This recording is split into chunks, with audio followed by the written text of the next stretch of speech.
ভোর ৬টার সময় দরজা খুলে দেখছি কি দেখছেন?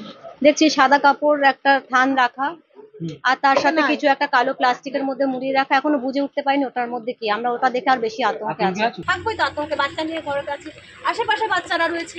আমার যা মনে হচ্ছে, কারণ সে হলো ভারতীয় জনতা পার্টির আমাদের একনিষ্ঠ কর্মী, বুথ প্রেসিডেন্ট ৭৭ নম্বর বুথের ৬ নম্বর ওয়ার্ডে। তো তাকে রোখার জন্য টিএমসির হারমাত বাহিনী আপ্রাণ চেষ্টা করবে। যারা একনিষ্ঠ কর্মী বিজেপির, তাদেরকে ভয় না দেখিয়ে তারা তো আর কিছু করতে পারবে না। কারণ এই লোকসভার ভোটে ছাপ্পা ওসব কিচ্ছু করতে পারবে না।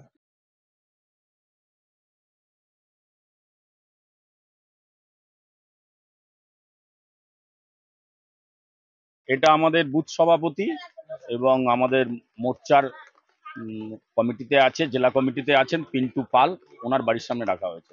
এটা কি কত নম্বর ওয়ার্ড? ৬ নম্বর ওয়ার্ড, খড়দা মিউনিসিপ্যালিটি ৬ নম্বর ওয়ার্ড, জনকল্যাণ সমিতি। না, রাজনৈতিক শত্রু ছাড়া তো ওর তো কোনো শত্রু নেই। ও একটা রাজনৈতিক দলের যেহেতু সদস্য, ওকে তো বিভিন্ন সময় ওকেই এখন আমরা তো কালকে নির্বাচন, তার আগে যদি এই ধরনের কি করার উদ্দেশ্য থাকতে পারে তার বাড়িতে,